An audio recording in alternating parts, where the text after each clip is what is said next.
Hello everyone, welcome back to Introduction to Prose. In the last class we discussed Anglo-Saxon chronicles and homilies.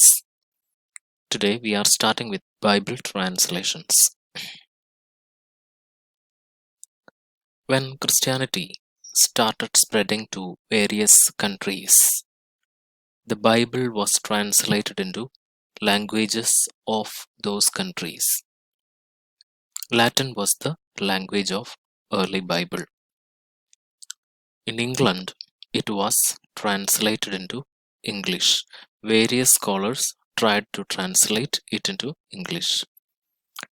The Bible used in the church was called Vulgate, a late 14th century Latin translation.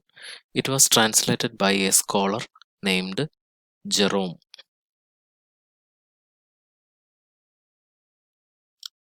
Another attempt of Bible translation was done by Venerable Bede, a historian and scholar of early Middle Ages. He translated Gospel of John. It is a part of the Bible. However, Bede was not able to complete it as he died in 735 AD.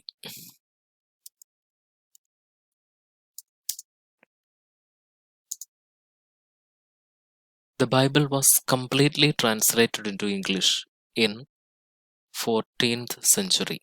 It was translated by John Wycliffe. This is important, which was the first English translation, complete translation of Bible. It was by John Wycliffe, John Wycliffe's Bible. At that time, the church was against translating the Bible. Why? The reason is this. Church argued that God's words should not be translated.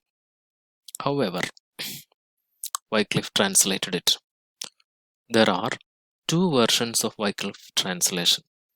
One is literal translation, that is word by word translation. Second one is translation in which meaning is given more importance.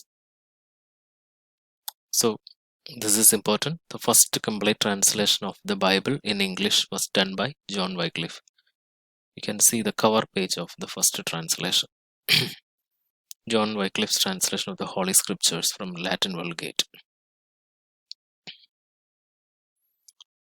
Then, invention of printing press, which was around 1450, accelerated the Bible translations.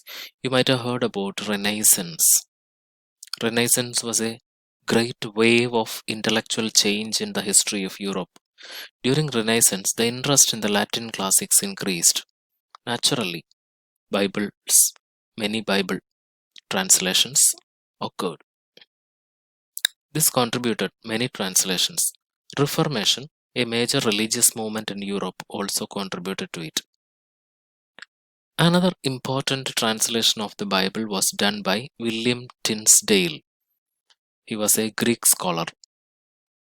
He translated not from Latin but Greek. His New Testament was based on a Greek text authorized by Erasmus in 1516. You can see a page from William Tinsdale's translation of Bible.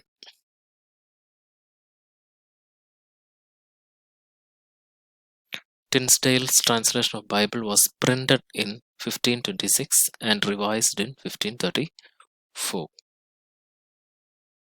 In 16th century, another influential translation of Bible was published. It was done by Miles Coverdale. It was published in 1535. Some other important translations were Matthew's Bible, 1537, Taverner's Bible, 1539, Great Bible, 1539, Geneva Bible, 1560, Bishop's Bible, 1568. Douay-Rheims Bible was done by English Roman Catholic scholars from University of Douai in France. This version remained the standard Catholic English language Bible till 1941. In 1611, King James organized a translation of the Bible, which later came to be known as the Authorized Version or King James Version, King James Bible. See, it was translated by 6 panels of translators consisting of 47 scholars. Now, the next part is secular prose. During the last 25 years of 14th century, many secular prose writings appeared. Secular here means works apart from religious writings. You know that religion had much importance those days. So many such writings were considered as inferior. Sorry. So many such writings were considered as inferior to religious prose writings. Some important secular prose works of the period were Tales of Melibes by Geoffrey Chaucer and 2 translations of astronomical works by him, Geoffrey Chaucer himself, that is Treatise on Astrolabe, Equatory of Planets, etc.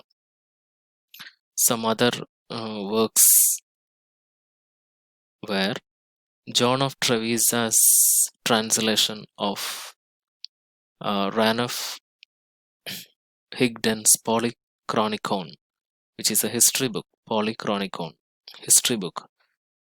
Another book by Bartholomeus Anglicus on the properties of things.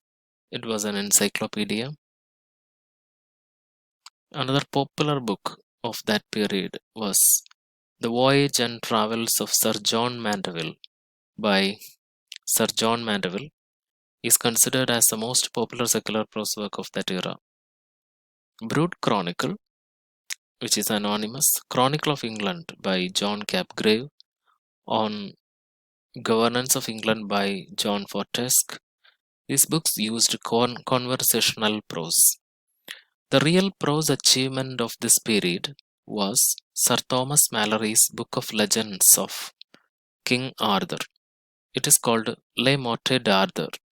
It was printed by William Caxton in 1485. So we are stopping here. In the next class, let us examine in detail about Les Mortes d'Arthur. Thank you.